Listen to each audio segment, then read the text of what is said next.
Good morning. Hello. Welcome. This is going to be my first video for YouTube. Thank you for subscribing, or if you haven't already, please do that. I'm going to go ahead and just get started. That way, you guys aren't just watching me talk this whole time. I'm actually going to do some of my makeup. Let me know if you guys want to have me put what I'm using, like my products, in the description box, or if you would rather me explain it as I'm going through. All I'm doing right now, I'm putting on a primer slash pore filler from NYX. A little bit about me, in case you don't know. I have ridiculous hair right now. Sorry. I'm a professional body piercer in Washington State, and I have been piercing for June will be 3 years. I'm a professional piercer, not a makeup artist. I just do what I know works best for me. I have always wanted to be a piercer. I get this question a lot, like, how did you get into piercing? And I always wanted to be a piercer. When I was younger, I was super interested in the body modification industry. So when I was younger, like 12 or 13, right, my mom took me to get my nose pierced, and that was my first professional piercing experience. Of course, I had my earlobes done when I was younger with a gun, of course. Guns are bad, okay. We got my nose pierced when I was 13. And then it actually fell out 2 days later, and I couldn't get it back in, and I didn't know that I should go back to a piercer and see if they could put it in for me. So I just left it out and I let it close up because I was a dummy. When I was 14, I started poking holes in myself because I was a real smart cookie. I do not by any means advocate piercing yourself or modifying yourself. It is not smart. There are so many trained professionals out there. We spend our lives dedicated to this craft, and I know there are so many fantastic piercers out there. I personally, I love my piercings. They are a part of me. They make me feel more complete. They help me to not have so much dysphoria about my body and who I am as a person, but they're a luxury item. So if you can't afford it, then you're certainly not going to be able to afford taking care of it. It's not just like a one and done thing. You do have to spend time taking care of them afterwards, and that's a really, really important step. I get a lot of people that say, oh, my piercing got infected, so I took it out. Most of the time they're not infected. Most of the time it's showing signs of being a healing or slightly agitated piercing. It's got redness, tenderness, some irritation, some swelling, maybe some crusties, some discharge. All that stuff is totally normal. And I get people that are like, oh, well, it got infected, so I took it out. I hear that so often. First of all, if it were actually infected, the worst thing that you could possibly do for it would be to take the jewelry out, because then you are trapping an infection in your body. If you think that you might have an infection, first of all, go to a doctor, a medical professional, make them do a culture. Don't let them just look at it and say, oh yeah, you have an infection, because you cannot diagnose an infection visually. You can see the signs of an infection, but you cannot tell 100% whether it is there or not visually. A culture has to be done. What I've done already, so I put on NYX Can't Stop Won't Stop in the shade Light Ivory, and then I primed my eyes with Too Faced Shadow Insurance. You can't even read that. And now I'm going to do my eyebrows with Anastasia Brow Wiz. You can't read that either. Go me. I was 13, 14, poking holes in myself, really, really in love with the body modification industry, and I always thought that it was kind of a pipe dream to be able to get into the industry, because back then, and it still kind of is now, but back then you really had to know somebody in the industry, be friends with somebody who owned a shop or somebody who already worked in one to kind of get your foot in the door, have family members who own one. something like that. It was a lot harder to get into a shop, and that was what I'd always been told anyways. So as I got older, I had given up on this dream of becoming a piercer because of everything I just said. So I worked a bunch of odd jobs. I'd been working in the mall for a while in like a body jewelry store. It's like I was talking to one of my coworkers and they were saying, "Oh yeah, there's this school in San Francisco." He told me it was a school. There's this school in San Francisco for piercers and they teach you a bunch of stuff. And I went, "What? There's a school for piercers?" I had no idea. So I look into it. It ends up being the Fakir Intensives, which is not actually a school, it is an intensive. It basically is a week-long course where you spend 5 days in San Francisco and you learn as much as you possibly can. But it's really just like the basics. They don't go over like how to scrub your tools. They tell you what you should use so you do them, but they're not going to like walk you through it step by step, things like that. So they want you to have the information, but they're not going to hold your hand and walk you through everything. You're not going to get to do everything. I drove down to San Francisco. I drove down by myself. It was like one of the most nerve-wracking things I've ever done. And of course, I had never done anything like this, so I didn't plan appropriately. And the hotel room that I had booked, I booked for a night after I got there and a day before I left. So basically the first night I got there, I drove all the way to the hotel and realized that my booking wasn't until the next day. And for some reason that just hadn't even occurred to me before then. And I ended up sleeping in my car in San Francisco. Go me, I'm a smart cookie. But I was so jazzed to be in San Francisco and just like have this opportunity that it didn't fucking matter to me. I just wanted to be a piercer. That was it. The next day I start classes and everything. I'm super anxious and it ends up being like the most welcoming thing ever. Like everybody was just as anxious as I was.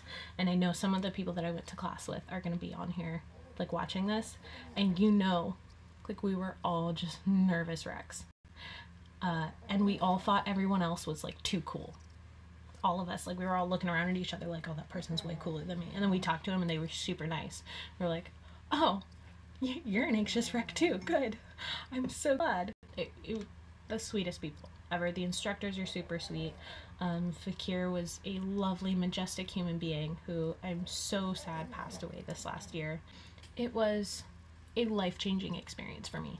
And I say that I don't say it lightly because it was so dramatic for me, just the entire experience, to be able to be there and be able to meet all of these fantastic humans and interact with them and hear that like I had a chance to get myself in this industry that I loved so much already. I got home, I was like in love. Like I felt like the entire universe had changed.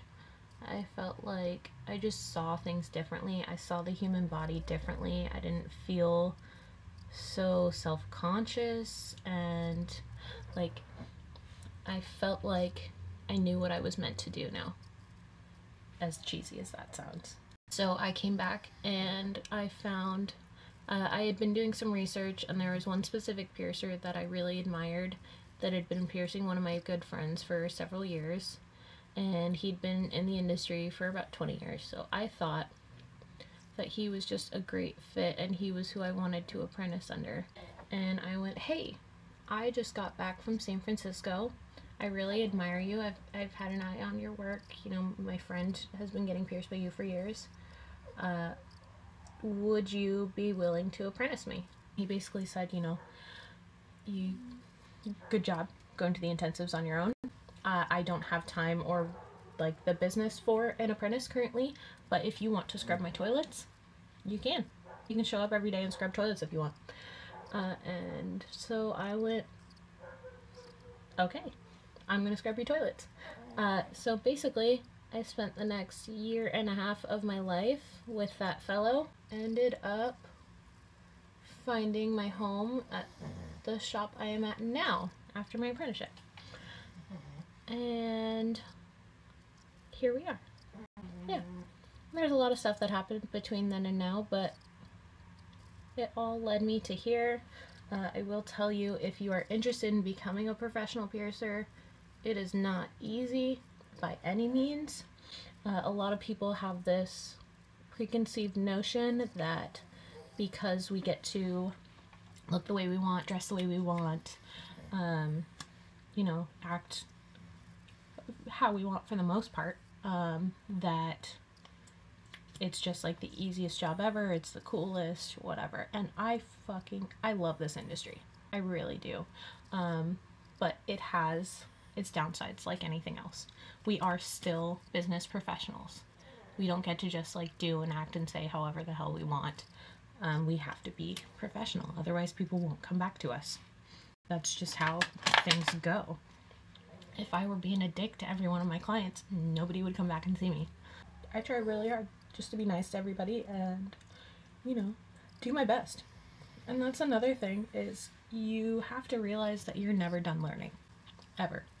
So even if you've been in the same industry for 20-something years, there's always new stuff that's coming out and being changed and advancing, and we're making moves in directions all the time. It is your responsibility as a professional to stay current and up to date on as much as you can.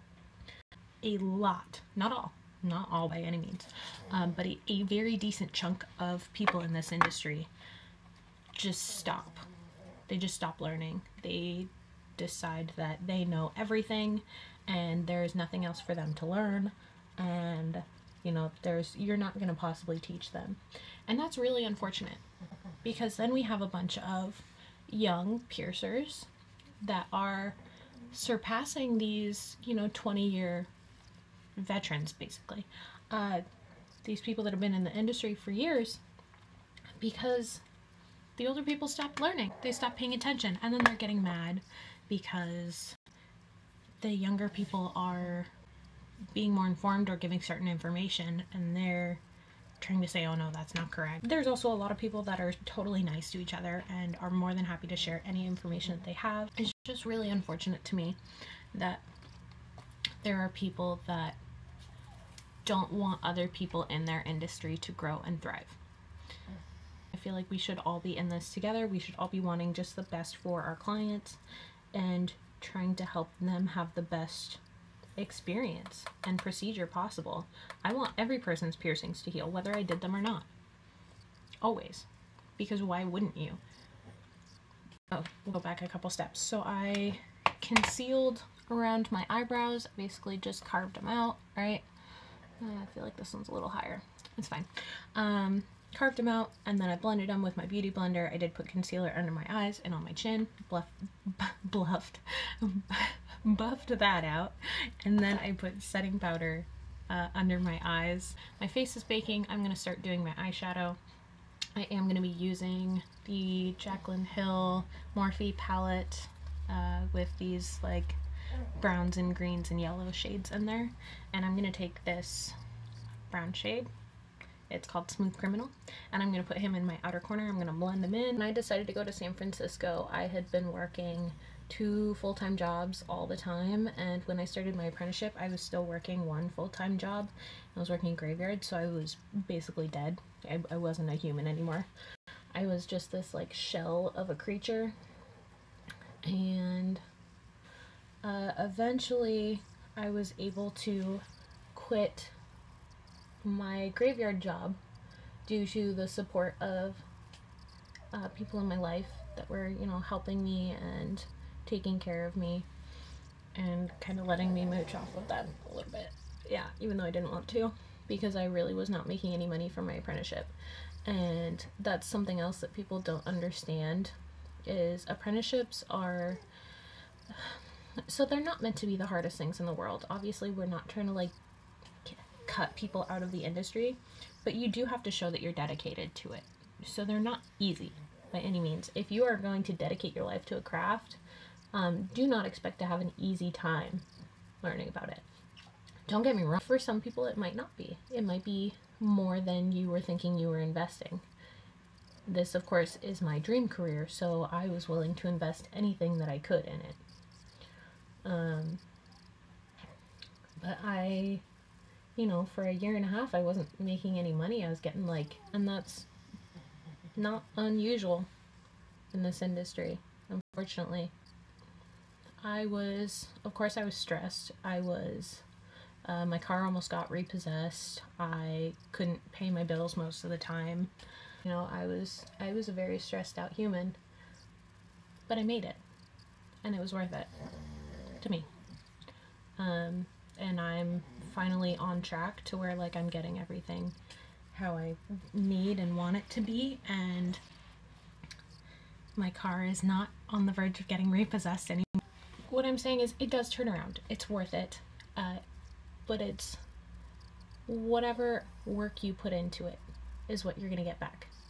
That's why I say keep learning, keep continuing, join forums, join any group you can, talk to as many professionals as you can, even after you're done with your formal apprenticeship, if that's what you end up doing,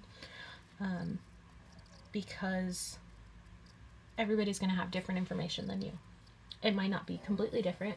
It's usually going to be just slightly different, or they'll have different techniques that work for them, or tips and tricks that you could have never even thought about if you weren't doing research or talking to other people. So it's very important to communicate with other people in the industry, and not everybody is going to be open to it, unfortunately. Some people view it as kind of trade secrets. Why would they help you? Why would they share their secrets with you? You're going to take money out of their mouth, which to me, that's not the case.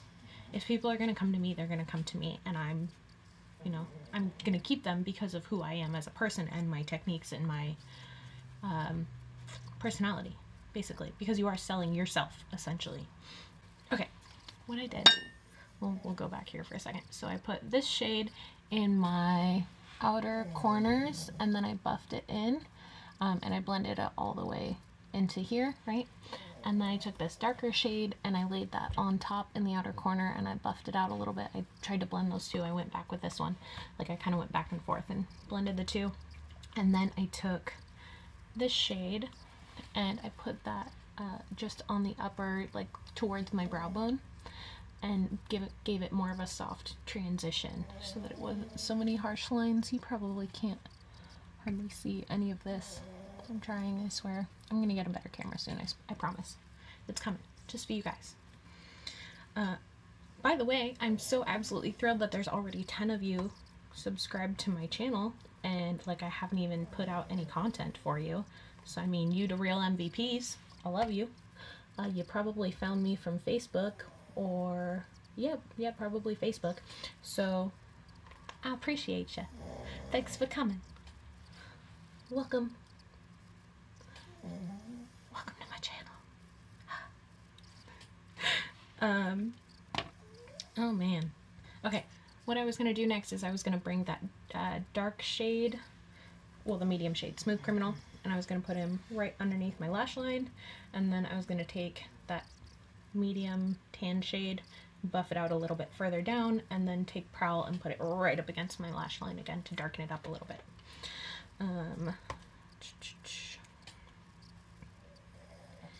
So I'm not sure what you guys want to see here, honestly. I know I had a bunch of people saying they wanted to know more about piercings and the industry, basically. And to me, because I already I live in it, this is my day-to-day, I don't take breaks from my job, basically. I'm here all the time. It doesn't occur to me what other people would be interested in knowing about it, basically, because I already have all that information. So I don't have those same questions about it. So I'm going to need you guys to tell me what questions you have so that I can answer them for you. And I'm more than happy to do, if you want specific videos talking about a specific piercing or something, or I'm not going to talk about procedures, really, because, this is more for you guys like clients. But I am more than happy to answer any questions that you have, and I don't know, just chat with you, tell you stories. We can have story time. I do also collect dead things, like lots of dead things. So if you ever want to see those, I can do a video specifically about all the dead things that I have and walk you through my curiosity cabinet. What else, man? I don't even know how long this ago is. I've been talking your ears off. I'm probably like 40% done right now because I still gotta do my hair and lashes and all that fun stuff. Okay, so I'm done with the upper end. If you can see that, I'm gonna get better lighting too, because right now I have like overhead lamp and like lights around my mirror, and I'm not doing a whole lot for this. Yeah, you know it's fine. So what I'm gonna do next is I'm going to take a fantastic green shade from NYX. You can't even see what color that is. It's a very vibrant green, and it is called Venom. Oh, very pretty. I love it. I love this shade. I've used it a lot. I'm gonna take this guy. It's just like a short, fluffy brush, and I'm gonna grab some of this green shade and I'm gonna pop it right in my inner corners because I think that's gonna be real cute. Oh man, you saucy. Oh. I am a weirdo, in case you couldn't tell already. So, I mean, if you don't like it, bye. But I hope that you don't mind it, because I'm not, like, the worst, I feel like. Oh man, this is so pretty. I'm very stoked on this. You know? Oh, yes. Yes. Yeah, you guys are gonna get all up close and personal with my face a lot, so that's great. I don't usually let people do that. You know, you gotta buy me dinner most of the time.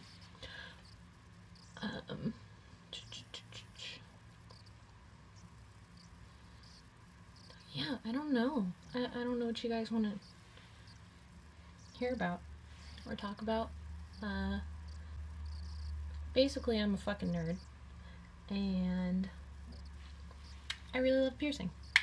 It's my favorite thing in the universe. Besides my dogs. My dogs come first. Sorry, piercing.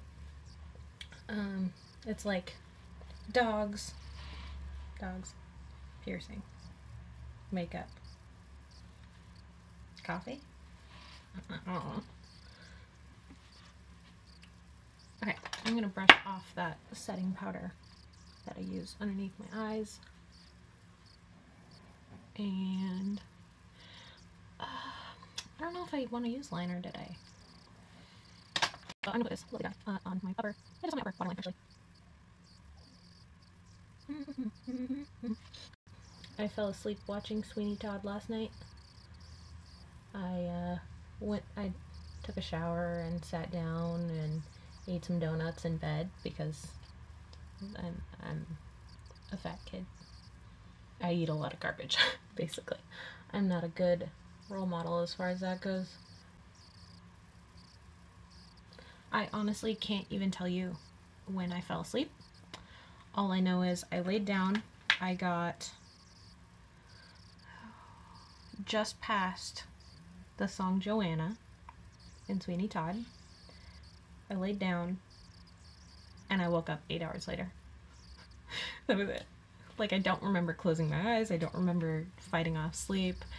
First thing I was sitting there singing along, and then I woke up. Got mascara on, and my eyes are pretty much done. I'm going to put falsies on in a minute, but I'm going to do my contour first. That way my mascara has a chance to dry.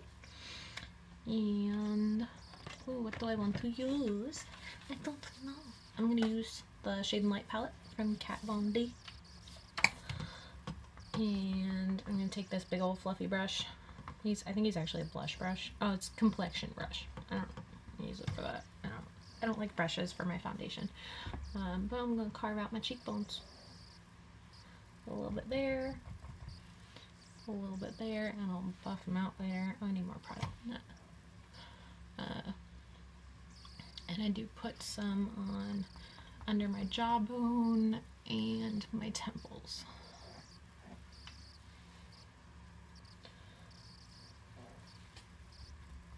I guess it's turning into more of a makeup tutorial at this point than me just talking about piercing stuff. I can tell you I have always wanted tattoos and piercings. I was a little emo kid when I was younger. Like, let's be real, I'm just a grown-up emo kid, kind of. Like, I'm a child with a drinking license, basically. And I remember being infatuated with Gerard Way in My Chemical Romance when I was younger. And, like, they really don't even have any tattoos or piercings. Like, I think a couple of the band members do. But, like, nothing crazy. But I just, like, I loved them so much. Oh, what I'm doing here, I just took some of the contour shade, this middle shade, and I put it on my pinkies, and then I kind of just slide it down the sides of my nose, and then I buff it out a little bit, because I feel like it gives me that line without trying to work too hard. I like using minimal stuff as possible. And then I just take that fluffy brush and I kind of like pinch it a little bit, and I just blend it. Because the less stuff that I can use, the best. That didn't make any sense. The least amount of things that I can use, the better off I am. I'm a low maintenance bitch. Not really, I'm super high maintenance. Okay. What do I want to use for highlight? Oh, let's do green. I'm going to do Lucky Clover from the Moonchild Glow Kit from Anastasia. In case you couldn't tell, I really like Anastasia. Oh, I didn't even put blush on yet. I'm skipping steps. That's fine. This is fine. Everything's fine. It'll be fine. I'll have to, like, reapply my highlight later. Yeah, I'm hella skipping steps. And for the record, anyone who is curious or is going to call me out for putting makeup on my piercings, I don't put it directly on them. I put it around them and I'll buff it in closer. Don't at me. God, what was I doing? Oh, I need to put blush on still. God. I'm a big dumb today. I'm sorry, guys. I'm not awake yet. I'm going to take that fluffy brush again, and I'm going to just put that, like, right above my contour shade.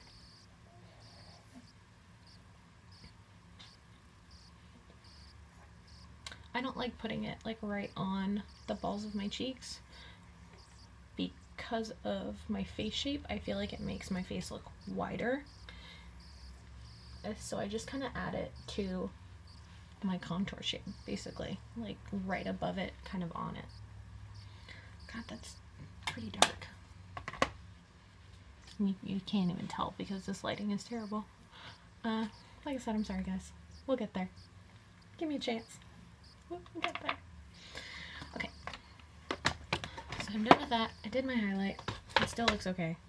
We're gonna leave it like that. I'm gonna throw on some lipstick, and then I'm gonna put on some falsies, and we'll be done. This is Anastasia Lippy in Ashton, and I've been absolutely in love with this. I just got it like a week ago, and I'm pretty sure my mom's gonna be this week. That or lip glosses. I don't know, lip gloss kit. Cake, not kit.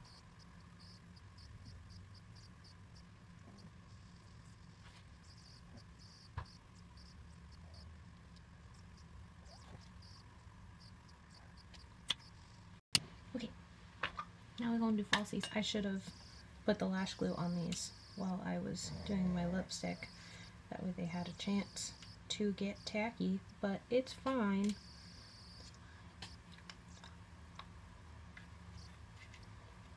I'm a tacky bitch anyways. That's good. We're all good. We're gonna try and put these on first shot and hope we don't mess them up. Hope we don't mess everything else up. Okay. I'm gonna set it and we're gonna be done. Look at that. Didn't even take me a full hour this time.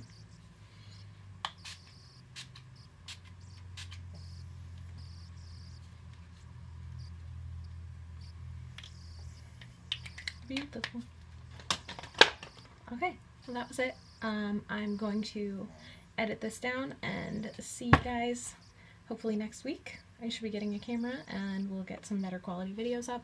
I just wanted to get one out for you, that way you could kind of get an idea of what I'm going to be doing on this channel and what my entire goal is for everything. So here's some better lighting.